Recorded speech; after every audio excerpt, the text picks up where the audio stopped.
We don't have maybe but half the test scores in yet. So of the half we have, there's some real positive indications of some success. Eighth grade reading, for example, actually met state standards, passed, and that's the first time a grade level from 3 through 8 has actually made state standards in 3 years. So that was pretty impressive. Eighth grade math was really close with only 5 points off of state testing, and they have another, they get to test twice. So we're pretty sure that eighth grade is going to make it or be very close. But the real news on eighth grade is the amount of improvement it showed on reading and math was just tremendous. Kids, as the state actually gives a number that indicates the measure of progress, and eighth grade knocked it out of the park. Fifth grade scores don't look nearly as good until you started comparing them to their last year's scores, which then you start looking at the progress, again, that the state gives you, how much progress was made. And fifth grade made excellent progress, even though they remain, we got a long way to go in fifth grade to actually get to state standard. The only other ones we have in are high school. In high school is a mixed bag. Algebra 1 was really good, strong, at 66% of them passing. That's a more than state standard. And once again, the growth there, the progress was tremendous. U.S. history, I believe, came in at 86%, which is great. There's no progress measure for that. Biology came in at 70%, which is pretty darn good. That exceeds state standards. The only ones that were below were writing. Those were both around the 40%, which is where they were last year. You do have to consider the state actually raised the standard this year, so even if the scores remained the same, the standard went up. So there was English too showed some growth. It's not as much growth as I'd like to have seen. We're going to have to figure out how, and this is statewide, the writing scores are tending to be lower for high schools than the other subjects. So we're going to have to figure out how to crack that nut. One thing we're asking for some retest. I know that high school principal, assistant superintendent, Ms. Godfrey drove down to Austin and read some of those reading passages that our kids did. And she noted that a lot of those kids who received a 0 for their writing, she couldn't determine why they deserved a 0. She said, they actually addressed the question and they did a fairly decent job. So we're asking for a rescore on those, and we're pretty confident that some of those rescores are going to come back with the kids getting an actual passing grade on the writing. So overall, for the half that we have back, I would say that what we were looking for from the beginning, which was improvement, is pretty positive. In some people, we've seen an improvement of instruction, and in some people, we have not. That goes back to the quality of the teacher. It's hard to explain how, the high school has 68% of its kids, 66% of its kids passing Algebra 1. Though why can't the rest of the district do it? And I can tell you the difference. It's the Angina Lynn's a knockout of the world teacher. That's the truth. How is it that 86% of the kids pass U.S. history? That's because Coach Manigo is an out-of-the-world teacher. The eighth grade had some strong teachers. Now we know that in some other subjects that we're going to be testing in this year, the teachers weren't as strong. So I got criticized early in the year for saying that it comes down to an issue of instruction. Well, you know what? When the scores are great, I want to give the credit to the teachers. And when the scores are not so great, I want to give. We're all going to have to come together and say, where do we not do as good a job as we could? And I think that comes down to the salary increases that we've done, that we're going to have to do a tax selection to pay for. We've already given them money, but now we got to do a tax selection to pay for. But we've got some great educators coming back. We hired 3 Marlin graduates who are coming back to Marlin because of the salary schedule. I know both of Coach Manigo's daughters have signed contracts and are expected to come back, and another local minister's son is expected to come back and teach in Marlin. And we wouldn't have got those people without those taxes, without those salary increases that the tax selection will have to go towards. So I feel pretty excited. We're getting some good applicants. It's going to take a couple of years to get the teachers we want, here in Marlin. But it comes down to the teacher in the classroom. I give blame to educators. All of us educators, when we fail, I give all the success to the teachers and kids when they do well. I think that we didn't leave anything on the table. We spent almost $200,000 this year on him, professional development embedded all throughout the school year, particularly for reading and writing. So with the team players that we had and the team that we had and the coaches that we had, I mean, I think that we didn't leave any performance on the table. I think when you look at the improvement that I'm seeing, yes, I think I'm pretty pleased overall with what we did so far. I'd like to see the other half before I got real pleased. And I know there's going to be some disappointments. I know there's some classes where the instruction just wasn't that strong, and those scores are going to be obvious when they come in. But overall, and I think that you could show the state that not only do we have some strong teachers getting some strong results, we put in some steps to make sure we keep strong teachers and get more strong teachers. So I feel pretty positive about the things we've done. For next year at the high school, we've got a program in place where the kids can take all the college credit they want through MCC for free. Free. So as much dual credit courses they want to take, they can take it for free. There's no limitations on the courses they can take. Free. And we're actually going to be able to take the kids and bus them to those campuses if they want to go take that course for free. And we've also expanded the career and technology. It used to be called vocation. We're bringing back the auto mechanics program and the cosmetology program for next year.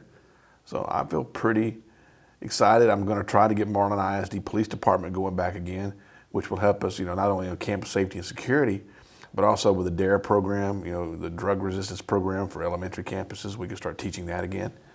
And maybe even teach some criminal justice courses for more vocation, what we now call CTE, career and technology courses. So I'm feeling, we're going to make progress. It's not going to, it's not going to be done overnight. Marlin's gone through, I think, 12 superintendents in 15 years, and I'm going to help break that trend. I'm committed to staying in Marlin to fix this problem. My daughter's graduating from Marlin this year, and I'm not looking to go anywhere else. And so I feel committed that we made enough progress. I know that we can make more if they'll just give us enough time. How challenging is this process? How challenging? Yeah. This has been a hard year. It's been a hard year for everybody. It's been probably the hardest year in education on the 20 years or so that I spent in it that I've ever had. But and it's not the kids. It's dealing with the adults. It's dealing with the state. It's dealing with the process. It's the stress of it. I mean, it's been stressful for everybody. And that stress doesn't help. That actually, kind of, I've had actual people, take jobs here in Marlin this year. They'll do the research and say, oh, well, I'd love to come, but I read this thing about a shutdown thing, and I just think I'm going to sit where I am. So, the process doesn't make it any easier.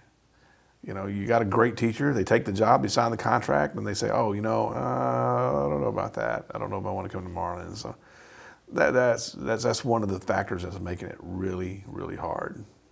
It's hard to put a number on that. Some of those, we went everywhere. We went all over the state, actually, to job fairs this year. And some of them were dry holes. We got nothing out of them. And others, we got a lot of response. We have a band director coming who I believe graduated fairly recently. He's an older guy. He's been around. But, he's been to some schools like Marlin. He's been to Lamarck. He's been to North Forest. So he knows where he's coming. I think he's coming from Prairie View A&M graduate. So, that paid off going there. So we've got some applicants that way. We've got some applicants word of mouth, and we still got some out there. I know we have some more Marlin graduates who are teachers who are thinking about coming back to Marlin. So we welcome them. Come on. It is. You can't just hope they come to you. Build it and they'll come. I mean, there's some that do. But you got to get out there and beat the bush a little bit. You got to call those universities and get on their web. They got their own job listings. You got to get your jobs on their website, on their listings. You got to get there and hustle it. We came up with a brochure that that we took to those job fairs to advertise Marlin, to let them know here's what we're willing to pay. For a good quality teacher, here's what we're willing to pay. And that's another big change for Marlin is we're done in Marlin letting you stay here year after year after year and not doing the job for the kids. As I told the school board, we're going to hire on potential and we're going to retain on performance. And that's the way it's going to be. I mean, if we're not going to allow anymore year after year after year of turning in 25 and 30% of your kids passing state tests, and you get to stay in Marlin. You either get better, or are we going to find somebody who can do the job? And to get stuck in that trap just because, well, we don't know who else will come. For a while, it might not be noticeable because, frankly, there's some people who we don't want to stay. There's some people who weren't invited back. But there are some other people who I know that were going to retire or thinking about leaving who are now staying. I mean, like, oh, well, I think I'll stay for that. And they're great teachers. And that's what it's coming down to is, the choice to work in Marlin is going to be Marlin ISD's choice, along with, with your great teachers. They're always going to be marketable wherever they want to go. But we want to get the salary up there so they'll stay. So I think it's been really helpful. I think there's a lot of great teachers who we wanted to stay, who have stayed because of salary. And there's others, you've got to look at the numbers who, frankly, they weren't invited back. I don't, because we're not going to get the rest of the test scores back until the middle of June. So the state works slow after that. You're going to look at end of July, maybe into August before you have any indications of what your rating would be. And then after the ratings come out, the state makes a determination of what they're going to do with the school district. But, I feel strongly with this new commissioner that if we can show some, growth, and not only growth, but putting things in place to make sure there's more growth. So see, it's about three things. It's not just about the output. That's one thing. It's about the input, which we're doing a better job of getting the input coming with, our teachers, keeping the best that we got, and then going and getting some more great ones. So that's part of the input, and then the process, the professional development, teaching, what we need to teach. Looking at things like the high school writing. Okay, what are we not doing right there? That's the process. So you take care of it, then that's going to determine your output. So your input, your process is going to determine your output. And I think when TEA looks at that, they're going to say, we're doing all we can do. I mean, we're addressing the inputs, we're addressing the process, and our output improved this year. And we didn't even have a lot of chance to take care of the inputs. We could work on a little bit of the process, but we had no control over the inputs this year. So I'm hoping next year we'll have a little bit more increase than we did this year. I feel confident we will. Sure, I mean, when I show up on, basically July 1 and September 22nd, they give you the shutdown notice. I mean, I'm like, well, thanks, guys. That's a lot of confidence in the school's ability. It wasn't much time, because you had no control of that time of the inputs. You're stuck with who you have, basically, your great teachers you have, you're the great teachers you have. The teachers who you didn't want back, you've already got them back. It's too late. And so with no control over the inputs, it's hard, and it's going to take a couple of years to get full control over the inputs in Marlin. I think by the end of 3 years, you'll be able to say, okay, now we got control over the inputs. We can determine who's going to stay and who's not going to stay, who's performing and who's not. And that's going to make a drastic difference. And like I say, you can tell it's going to make a drastic difference because how is it that Coach Amanda goes and Angita Lins and Miss Sanchez with the biology at the high school, how is it that they turn in those kind of results? How is it the high school, 8th grade English turned in, great scores, 8th grade math turned in great, and 5th grade showed great improvement? How is it those people can do it, but others can't? What's the difference? It's not the kids. It's not the kid. It's the teacher in that classroom that matters. We got to get more great ones. I think there's been a lot of positives. I think one of the positives is the need to raise a teacher's salary. I mean, I think when people start to see, wow, like, well, what's the cause of this? And you start showing, here's what great teachers' results look like here in Marlin.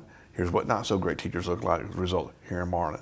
Do you want more of these kind of teachers or do you want more of these kind of teachers? If you want more of these, you're going to have to pay for them. You're going to pay for them. And so, that's the big difference. And that's one big positive. And I think another is, when you get the shutdown notice, it really starts to bring people together. It brings the community together. It brought the school board and the superintendent and the administration. It brought a cohesive to that we got to get together and solve this problem. Start looking at things like CTE, the old vocation programs, expanding those, and do a better job for our kids. And I think that's pretty positive.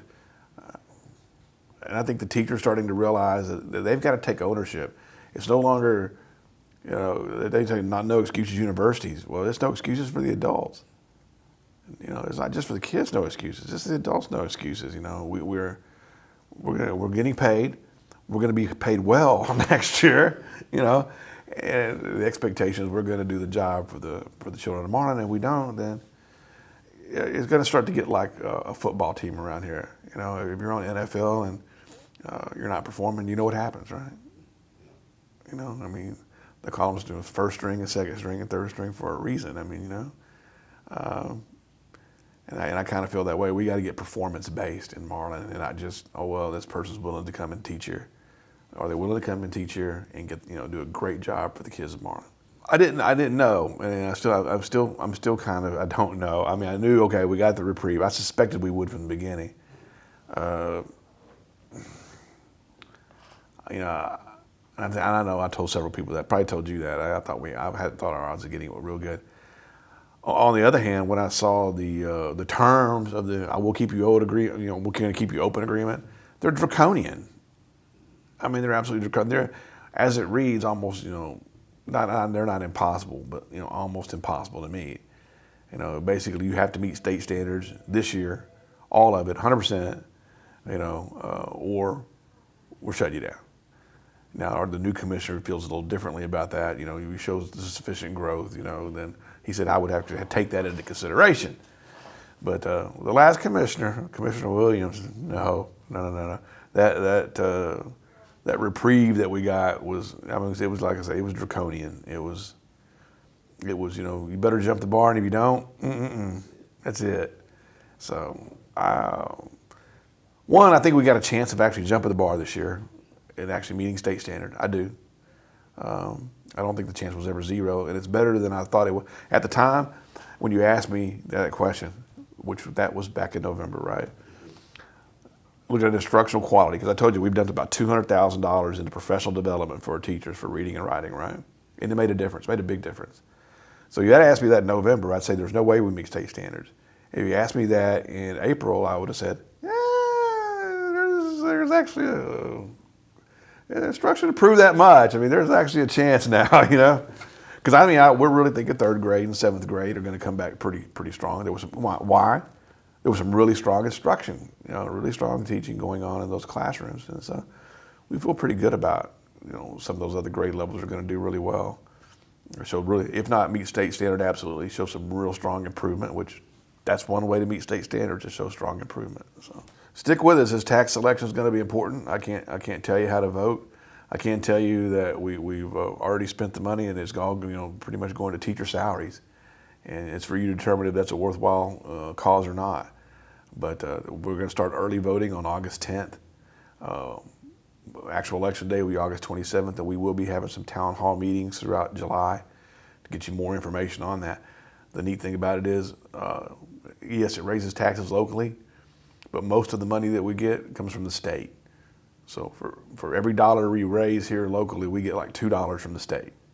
So it's a heck of an investment. It's not even 1-to-1. It's not $1 here and $1. It's like for Marlin, it's like $1, and we get like $2.14 from the state. So that's our money anyway.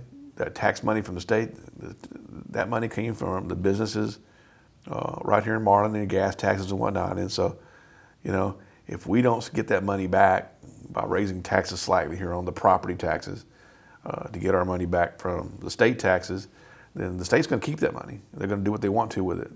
I don't know what they're going to do with it, but I can tell you where it's not going to go. It's not coming back to Marlin. So I think that's going to be important to keep in mind in August.